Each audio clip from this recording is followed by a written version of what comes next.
4, 50년 전만 하더라도 사실 체온에 대해서 그렇게 중요하게 생각하지 않았습니다. 하지만 지금은 예방의학이 발달하면서요, 체온이 면역에 아주 중요하다는 것을 이제는 깨닫게 되었습니다. 우리 옛말에 이런 말이 있죠. 찬 데서 자면 입이 돌아간다. 저는 사실 찬 데서 자서 입이 돌아간 사람은 보지는 못했어요.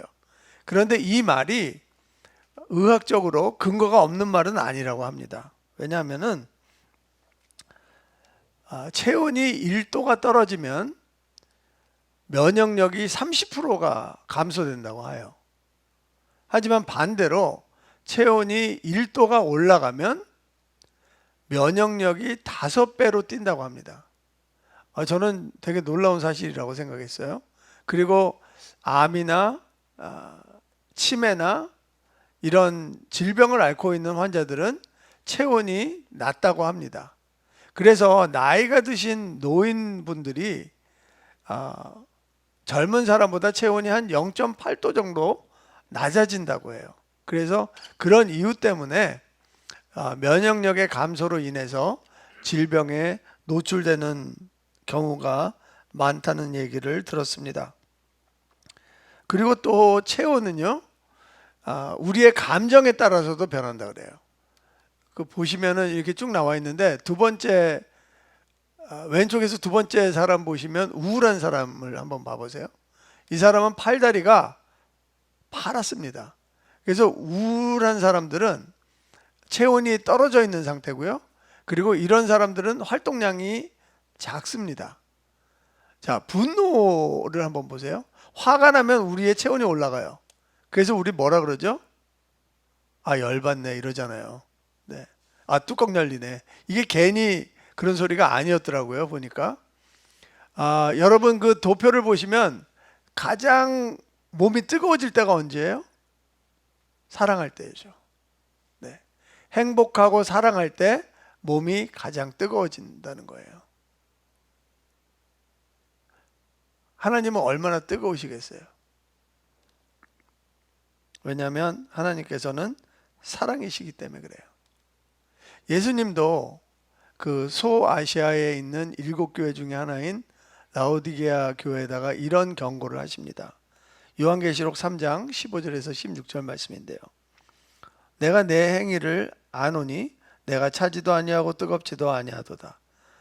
내가 차든지 뜨겁든지 하기를 원하노라. 내가 이같이 미직지근하면 뜨겁지도 아니하고 차지도 아니하니 내 입에서 너를 토하여 버리리라. 예수님께서도 미직지근한 태도를 원하지 않으신다는 거죠. 차갑든지 뜨겁든지 뚜렷하게 행동하라고 라오디게아 교회에게 경고하심이 바로 우리를 향한 경고라고 저는 믿습니다. 오늘 본문은요, 우리가 상당히 익숙한 본문이에요. 왜냐하면 비슷한 내용이 마태, 마가, 누가, 요한 네 복음서에 다 나와 있기 때문에 그렇습니다. 그런데 마태, 마가, 요한에 기록된 사건은요, 같은 사건이에요. 근데 유일하게 누가복음에 기록된 오늘 본문은 이 세 복음서와는 좀 성격이 다릅니다. 왜냐하면 마태, 마가, 요한에서 일어난 그 사건은 그 예수님의 장래에 대한 예언이에요. 그래서 성격이 다 똑같습니다. 그런데 오늘 본문의 말씀은 이 말씀의 초점은 예수님의 장래의 예언이 아니라 하나님을 얼마나 뜨겁게 사랑하는가에 대한 것이 초점이라는 거죠. 그래서 저희가 오늘 본문을 조금 더 살펴보고 그리고 여기에서 얻는 하나님이 저에게 주시는 교훈이 무엇인지 함께 나눠보도록 하겠습니다. 특이하게 여기에서는 예수님 외에 두 명이 등장합니다. 한 사람은 바리새인이고요. 한 사람은 성경에는 죄를 지은 여인이라고 나와 있습니다. 바리새인의 이름이 나와 있어요. 이 사람 이름이 시몬이에요. 베드로가 아니라, 베드로 시몬이 아니라 이 바리새인 이름이 시몬인데, 이 사람이 예수님이 자기 동네에 오신다는 것을 듣고 예수님을 자기 집으로 식사 초대를 합니다. 그런데 시몬이 예수님을 식사 초대한 것은 자신이 예수님을 존경하기 때문에, 그래서 식사 초대를 한 것이 아니고 이 사람 나름대로 가지고 있는 의문점이 있었어요. 왜냐하면 지금 이스라엘, 그 갈릴리와 그리고 유대와 온 이스라엘 땅에 예수님이 큰 선지자라고 소문이 파다하게 난 거예요. 그 이유가 있습니다. 왜냐하면 예수님께서 나인성이라는 곳에 들어가시다가 한 장례 행렬을 만납니다. 근데 그 장례 행렬은 그 나인성에 살고 있는 한 과부의 외아들이 죽은 장례였어요. 과부에게 아들은요, 인생의 전부입니다. 희망이고, 그리고 재정적인 후원자고, 그리고 삶의 기둥이 되는 그런 존재입니다. 근데 그런 사람이 죽어버렸어요. 그리고 성경은 분명하게 이 외아들을 청년이었다고 나이를 암시해주고 있습니다. 그런 것을 통해서 보면 이 과부는 나이가 좀 들었던 것 같아요. 더 먹고 살기가 막막했죠. 그런데 예수님께서 그 장례 행렬을 세우시고 그 외아들을 살리십니다.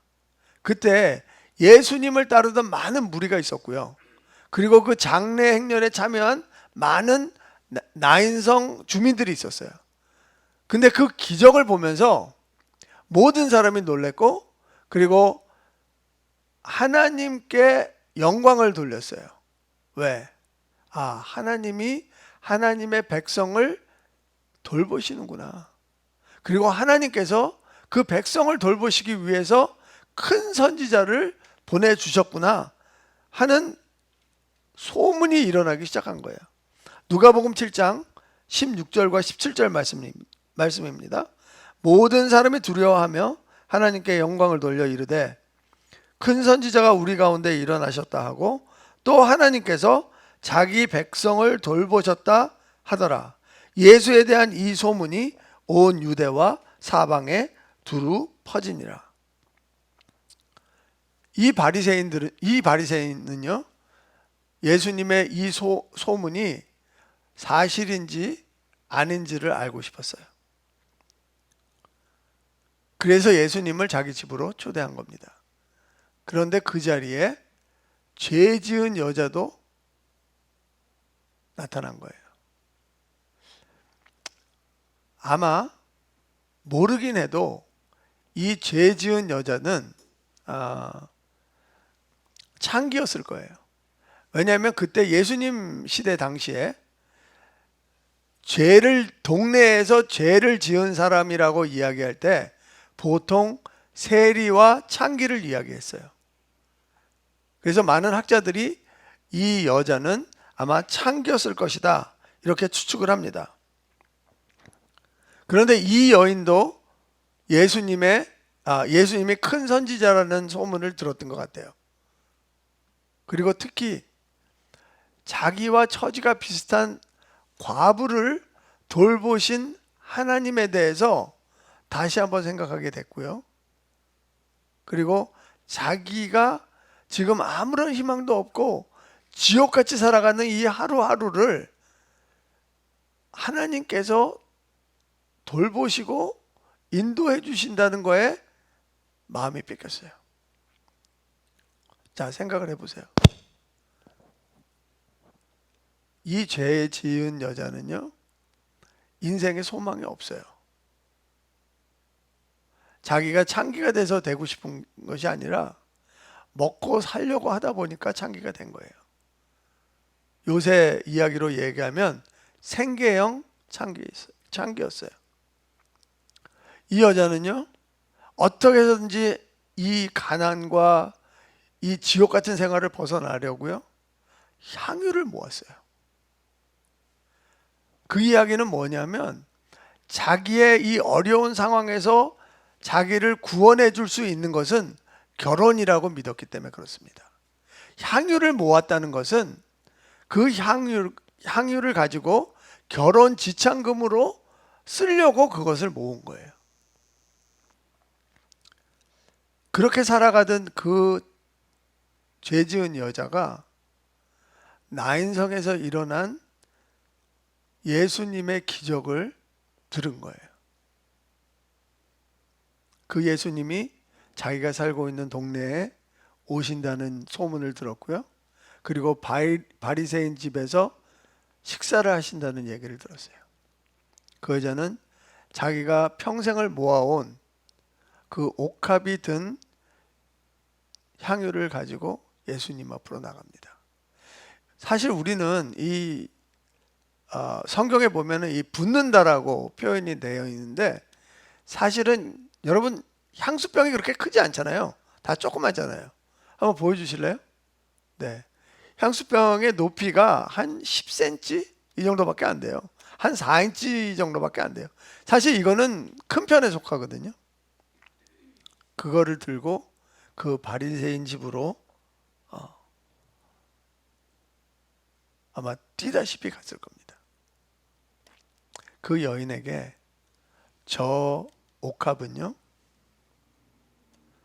희망이고 생명이고 미래고 그 여인의 삶의 전체였어요. 근데 그것을 드리려고 예수님께로 뛰어갔습니다. 왜? 이제는 자기를 구원해 줄 수 있는 것이 결혼이 아니라 하나님이 자신을 돌보시다는 것을 믿었기 때문에 그래요. 이제는 자신이 자기 혼자 사는 것이 아니라 하나님의 딸로 살아간다는 것을 믿었기 때문에 그랬다고 저는 생각을 합니다. 아마 창기였기 때문에 사람들이 많이 모이는 곳에 가는 것을 원치 않았을 거예요. 하지만 이 여자는 예수님이 오신다는 그 자리에 가서 예수님께 자기의 믿음과 자기의 사랑을 고백하고 싶었을 거예요. 예수님께서 식사하시려고 앉아 계시는 그 모습을 봤을 때 그 여인의 눈에서는 눈물이 흐르기 시작했습니다. 그리고 자기의 삶을 바꿔주신 예수님을 보자 감격과 감사가 막 밀려왔습니다. 그 여자는 예수님 뒤에 서서 그냥 하염없이 눈물만 흘리고 있었던 것입니다. 38절 보겠습니다. 예수의 뒤로 그 발 곁에 서서 울며 눈물로 그 발을 적시고 자기 머리털로 닦고 그 발에 입 맞추고 향유를 부으니. 여기에 뒤로 그 발 곁에 서서 라고 되어 있어요. 근데 사실 예수님께서 의자에 앉아 계시면 물리적으로 이게 가능하지 않습니다. 하지만 그때 당시에 유대인의 식사 자세는 왼쪽으로 비스듬히 누워서 식사를 했어요. 로마식이죠. 로마식으로 왼쪽으로 누워서 비스듬히 누워서 식사를 했기 때문에 발이 뒤쪽에 가 있습니다. 그래서 이 여자는 예수님 발 뒤로 가서 거기에 서서 그 예수님의 발을 닦을 수가 있었던 것입니다. 근데 누가는 이 뒤로라는 단어를 통해서요, 이 여자의 정체를 밝혀줍니다. 이 뒤로라는 단어는 공간적으로 뒤로도 돼요.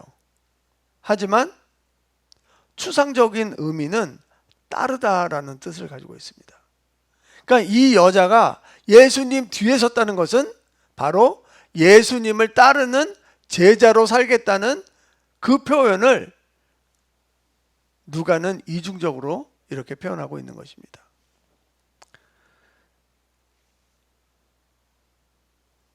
어떻게 눈물로 발을 적실 수가 있어요? 그게 가능할까요? 지금 여기 적시다라는 단어는요, 비가 왔을 때 옷이 젖는다는 그런 단어를 사용하고 있어요. 어떻게 하면 그렇게 많은 눈물을 흘릴 수 있을까요? 저는요, 이렇게 생각했어요. 예수님을 믿지만 이런 경험이 있는 크리스찬과 이런 경험이 없는 크리스찬은 신앙의 온도가 다르다고 저는 믿습니다. 물론 이 슬픔의 감정을 이야기하는 건 아니고요. 예수님께서 나에게 먼저 오시고 그리고 나를 용서해 주시고 그리고 아버지께서 나를 자녀 삼으셨다는 그 깨달음과 그 감격과 감동 때문에 흐르는 눈물은 막을 수가 없기 때문에 그렇습니다. 만약에 여러분들이 이런 경험이 없다면요, 저는 여러분들이 그런 경험을 꼭 체험하시기 바랍니다. 그리고 그리스도의 이름으로 축원합니다. 그리고 그리스도 이름으로 선포합니다. 왜냐하면 이런 크리스찬과 이런 경험이 없는 크리스찬들은요, 신앙의 깊이가 달라질 수 있기 때문에 그렇습니다. 이 여자는 머리를 풀었습니다. 다음 사진 보여주실래요? 나사렛 예수라는 영화에서 마리아 역할을 했던 올리비아 하세입니다. 근데 그때 당시에 유대 여인들은 이렇게 의상을 입었고요. 그리고 아마 그 여자도 그 머리에 천이나 수건을 쓰고 있었습니다. 그런데 자기 머리카락을 공공장소에서 보여준다는 것은 수치스러운 일이었고요. 자기가 벌거벗었다는 그런 느낌을 받았을 겁니다. 그런데 그 여자는 그런 것에 아랑곳하지 않고 그 수건을 벗고 머리를 풀고 그 머리로 예수님의 발을 닦기 시작합니다. 그리고 그 발에 입 맞추고 자기가 가지고 온 향유를 예수님 발에 발랐습니다. 그런데 누가는 미완료형을 써서 이 여자가 그냥 눈물을 흘려서 예수님의 발에 적시고 그 발을 머리털로 닦고 그리고 입 맞추고 향유를 바르는 동작으로 끝나는 것이 아니라 이 동작을 계속해서 했다고 그렇게 설명하고 있는 것입니다. 아마도 오랜 시간을 이 여인은 울면서 예수님의 발을 닦았고요. 그리고 예수님 발에 입 맞추고 그리고 예수님 발에 자기가 가져온 삶의 전부를 발랐을 것입니다. 아마 그런 여자의 모습을 보고 바리새인 시몬은 마음이 불편했을 것입니다. 39절에 그 바리새인의 진정한 마음이 드러납니다. 예수를 청한 바리새인이 그것을 보고 마음에 이르되 이 사람이 만일 선지자라면 자기를 만지는 이 여자가 누구며 어떠한 자 곧 죄인인 줄을 알았으리라 하거늘. 여기에서 바리새인 시몬이 왜 예수님을 초청했는지 의도가 여기에 담겨져 있습니다. 시몬은 예수 그리스도가 큰 선지자인지 아닌지를 알고 싶었어요. 그런데 죄 많은 여자, 창기인 여자가 예수님의 발을 만지고 있는데 그냥 허락하시는 거예요. 그거를 보면서 시몬은 이렇게 이야기하는 거죠. 저 사람은 선지자 아니네. 저 여자가 저렇게 죄인인데 창기인데 어떻게 저 여자가 자기 몸을 만지는 것을 허락할 수 있나? 소문이 틀렸네. 이렇게 생각했어요. 잘 보세요. 시몬은요, 예수님을 선생님이라고 불렀어요. 그런데 자기가 혼잣말 할 때는 이 사람이라고 깎아내립니다.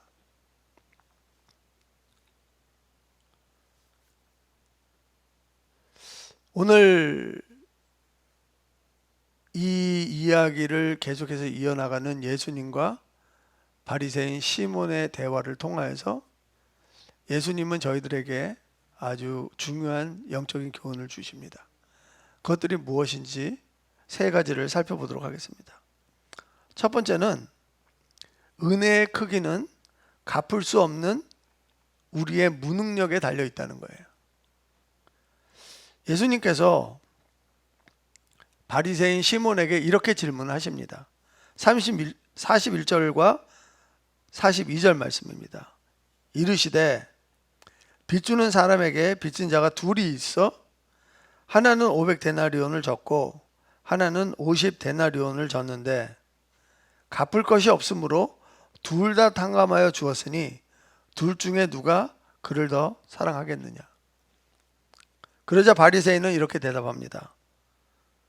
시몬이 대답하여 이르되 내 생각에는 많은 탕감함을 받은 자니이다. 이르시되 내 판단이 옳도다 하시고. 500데나리온은 여러분들도 잘 아시다시피 한 데나리온은 일당의 액수입니다. 하루 일하면 노동자가 받는 하루 일삭이 한 데나리온이었습니다. 그러니까 500데나리온은요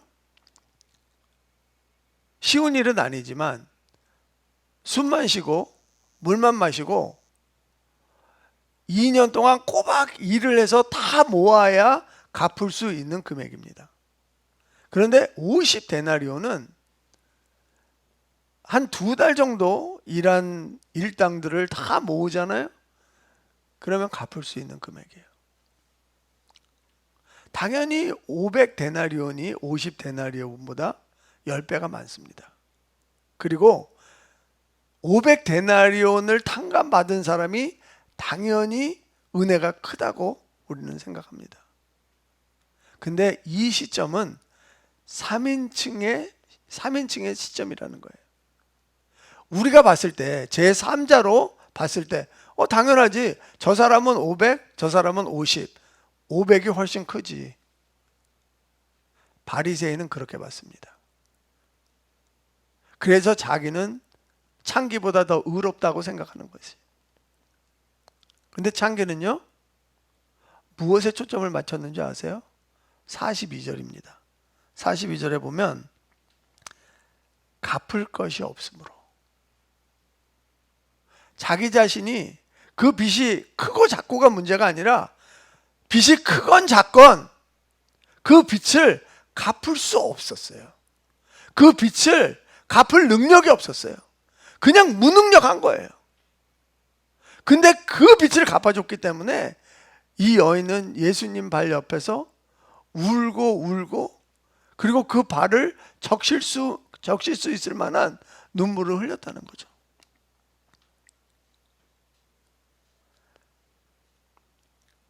예수님은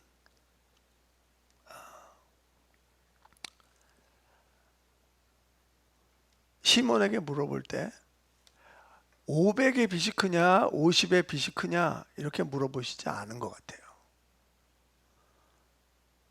갚을 능력이 있냐 없냐 이거를 물어보신 것 같아요. 근데 바리새인 시몬은 빚의 크기를 본 것 같아요. 지금 제가 말씀드리는 거에 대한 한 가지 더 증거를 드린다면 디모데전서 1장 15절 말씀입니다. 이것은 사도 바울이 자기의 영적인 아들인 디모데에게 고백했던 말이에요. 미쁘도다 모든 사람이 받을 만한 이 말이요 그리스도 예수께서 죄인을 구원하시려고 세상에 임하셨다 하였도다. 죄인 중에 내가 괴순이라.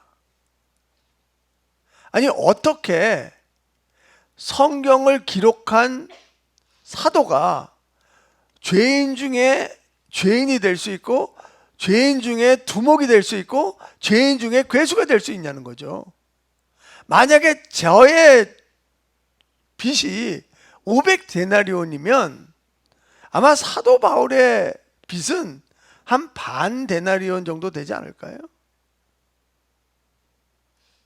그런데 바울은 자기가 이루어놓은 업적을 생각한 게 아니고요. 하나님이 주신 그 은혜를 자기가 갚을 수 없다는 거에 초점을 두고 있기 때문에 그렇다고 저는 믿어요.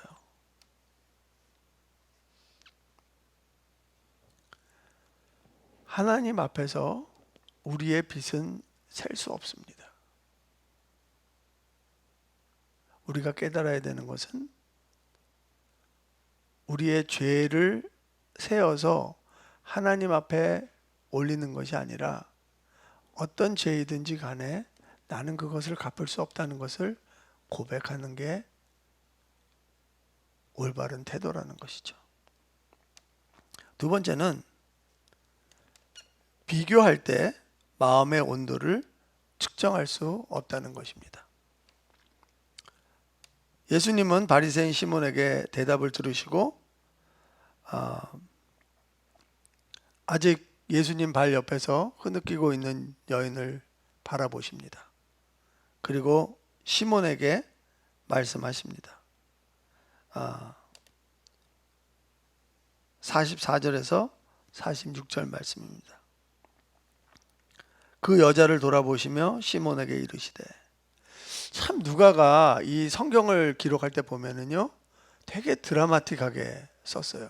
보세요. 예수님은 지금 그 여인을 이렇게 쳐다보세요. 이 여인이 예수님을 사랑하는 그 모습에 예수님도 깊이 반응하고 계시는 거죠. 그러면서 말은 시몬한테 하고 있는 거예요. 그 장면이 보이시나요? 시몬에게 이르시되, 이 여자를 보느냐?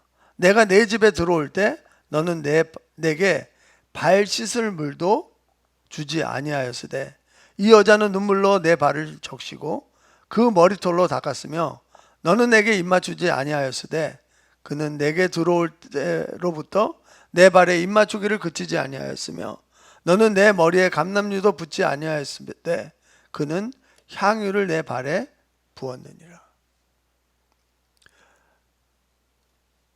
유대 사람들은 샌들 같은 거를 신고 다녔어요. 그리고 특히 건기에는 이 땅이 말라 있기 때문에 먼지가 많이 났어요. 그래서 누구 집에 들어갈 때 그 주인은 그 발 씻을 물을 줬습니다. 물론 종이 있는 사람들은 종들이 와서 그 발을 씻겨줬지만 그렇지 않을 경우에는 그냥 손님이 직접 씻을 때도 있었다고 합니다. 그런데 예수님은 이렇게 말씀하시는 거예요. 내가 들어올 때 너는 내게 발을 씻을 물도 주지 않았다는 거예요. 그런데 이 여자는 눈물로 예수님의 발을 씻어줬다는 거죠. 그리고 두 번째는 유대인들의 인사 방법은 서로 볼에다가 키스를 하는 것입니다. 입 맞추는 것입니다. 그런데 이 바리새인은 예수님이 들어오실 때 인사도 하지 않았다는 거예요. 입 맞추지 않았다는 거예요. 그런데 이 여인은 예수님이 들어오실 때부터 계속해서 예수님 발에 입 맞추기를 멈추지 않았다고 예수님 말씀하십니다. 그리고 손님이 오면 이렇게 발을 씻은 다음에 감람유, 그러니까 올리브 오일이죠. 올리브 오일을 머리에 이렇게 손님에게 발라줬다고 합니다. 왜냐하면 이렇게 하면은 이렇게 리프레시하기 때문에 그렇게 했다는 풍습이 있습니다. 그런데 예수님께서 너는 감람유도 나한테 붓지 않았는데 이 여자는 자기의 생명 같은 그 향유를 내 발에 부었다고 말씀하고 계세요. 바리새인들은요 사실 구약에는 나오지 않습니다. 이 사람들은 신구약 중간기에 등장한 사람들이에요. 이 사람은 율법사라고 저희가 이야기하죠. 그게 무슨 소리냐면 사람들이 율법을 잘 지키기 위해서 어떻게 하는 것이 율법을 잘 지키는 것인지 궁금할 때가 많았어요. 그래서 그거를 바리새인들한테 물어보면 바리새인들이 그거를 정해줬어요. 뭐 제가 특별히 지금 기억나는 건 없는데 예를 들자면 여자는 안식일에 거울을 보지 마라. 왜냐하면 이 흰머리 뽑는 게 일이라고 그렇게 결정을 한 거예요.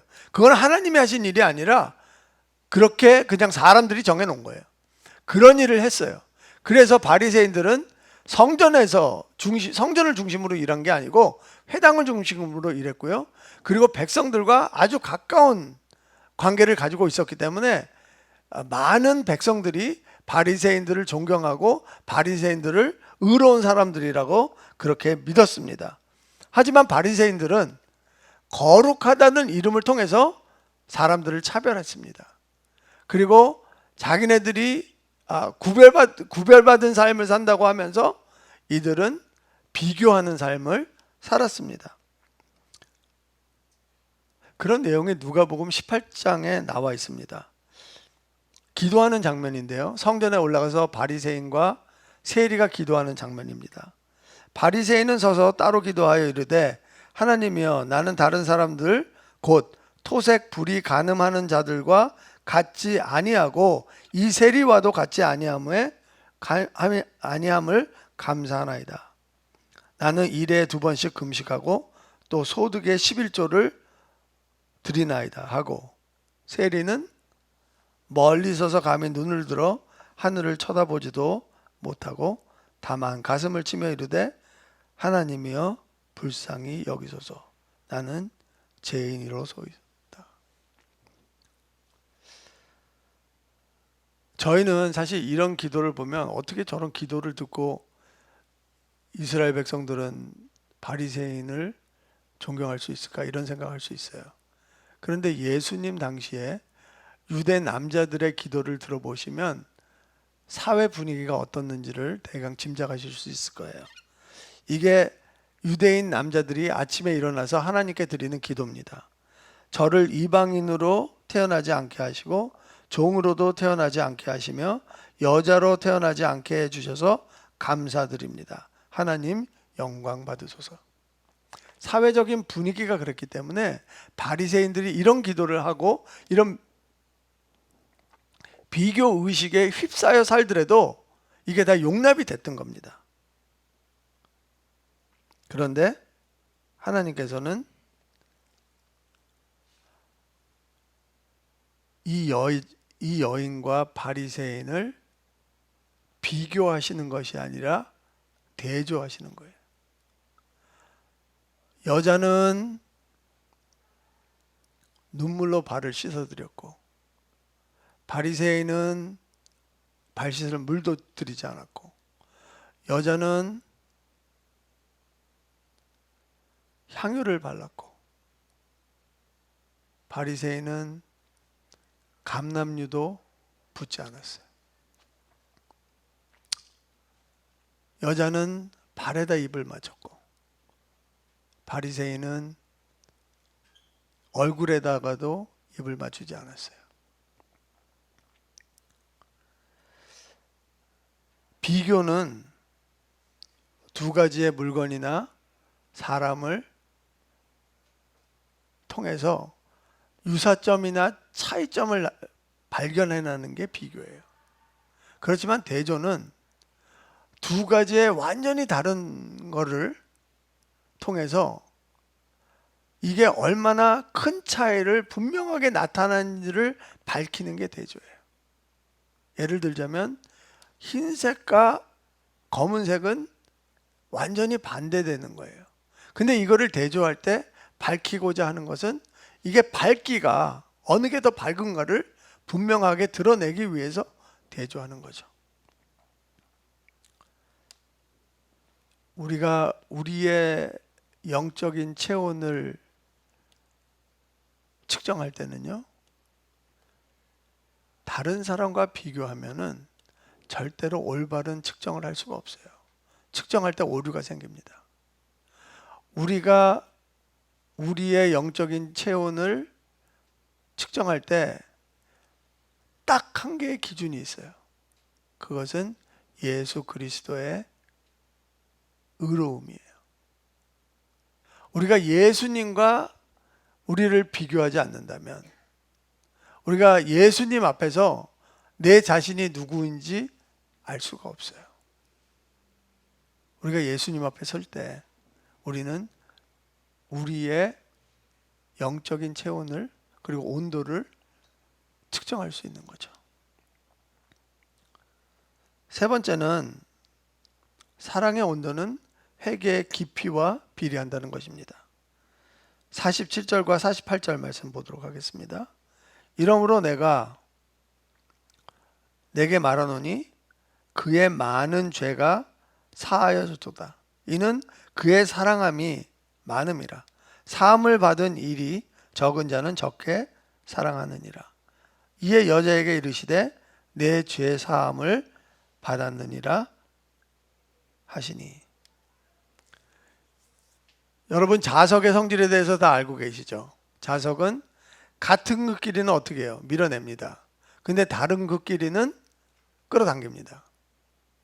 하나님의 의로움과 바리새인의 의로움은 서로 밀어냅니다. 하지만 하나님의 의로움과 이 여자의 깊은 회개는 끌어당깁니다. 여기서 예수님께서 그의 많은 죄가 사해졌도다. 여기서 많은 죄라는 것은 물론 예수님께서 많은 죄를 이야기하시지만 이거를 뒤집어 보면 그 사람의 회개의 깊이를 이야기하고 있는 거예요. 회개의 깊이가 깊으면 깊을수록 하나님의 의로움에 우리는 더 끌림을 당한다는 거죠.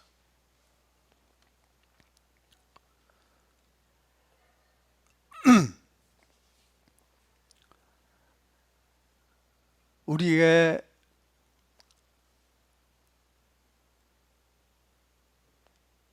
회개의 깊이가 하나님과의 관계를 나타내고요.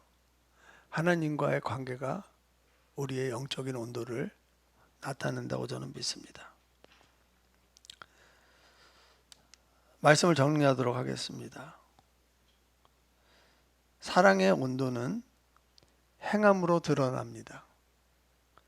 여러분, 우리가 우리 체온을 잴 때 체온기로 잽니다. 그 체온기를 가지고 쟀을 때 우리 몸이 36도 5도인지 아니면 98.6도인지 우리가 알 수 있습니다. 그러면 영적인 체온을 재는 체온기는 무엇일까요? 성경은 분명히 이야기하고 있습니다. 그것은 바로 우리의 행함이라고 이야기하고 있습니다. 우리가 진정으로 하나님을 사랑하면은 하나님한테 우리는 해드릴 게 없어요. 물론 예배를 드릴 수 있고요.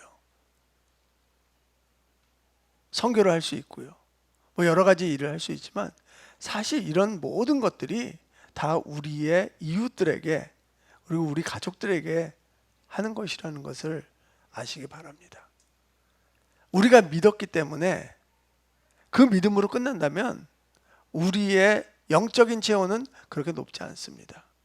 그렇지만 우리가 믿었기 때문에 행동으로 옮길 수 있다면 우리의 영적인 체온은 높은 온도에서 유지될 수 있다는 것입니다. 하나님께서는 우리에게 영적인 온도를 높여주시기 위해서 우리의 죄를 탕감해 주셨어요. 우리 죄를 갚아주셨어요. 근데 그 이유가 마태복음 18장에 나와 있습니다. 18장 32절 33절 말씀입니다. 이에 주인이 그를 불러다가 말하되 악한 종아, 내가 빌기에 내가 내 빚을 전부 탕감하여 주었거늘 내가 너를 불쌍히 여긴과 같이 너도 내 동료를 불쌍히 여김이 마땅하지 아니하냐. 그러니까 하나님이 우리의 죄를 탕감해 주신 것은 우리도 우리 주위에 있는 사람들에게 용서하고 사랑해 주라고 해 주셨다는 거예요. 그래서 예수님께서 우리에게 주기도문을 가르쳐 주실 때도 하늘에 계신 우리 아버지 나의 죄를 용서해 주세요 이렇게 기도를 가르쳐 주지 않으셨다는 거예요. 우리가 우리에게 죄 지은 자를 사하여 준 것 같이 우리의 죄를 사하여 주옵시고 이렇게 기도를 가르쳐 주신 거예요. 저는요 지금 이런 얘기를 하는 게 저에게 얼마나 어려운 이야기라는 거 알고 있어요. 여러분들도 이 일이 어려운 일이라는 거 알고 계실 거예요. 왜?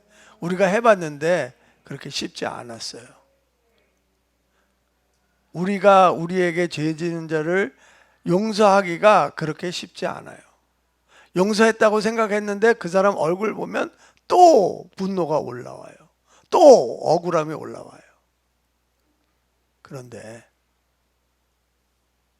하나님이 우리가 갚을 수 없는 죄를 탕감해 주셨다는 것을 깨달을 때, 그것 때문에 우리의 영적인 체온이 올라갈 때 우리는 그런 일들이 훨씬 수월해진다는 것을 알고 있어요. 오늘 예수님은 우리들에게 도전하십니다. 너희의 영적인 체온이 어디에 지금 머물러 있냐? 차갑냐? 미지근하냐? 아니면 뜨겁냐? 나는 너희가 하나님과의 관계에서 뜨거워지기 원한다.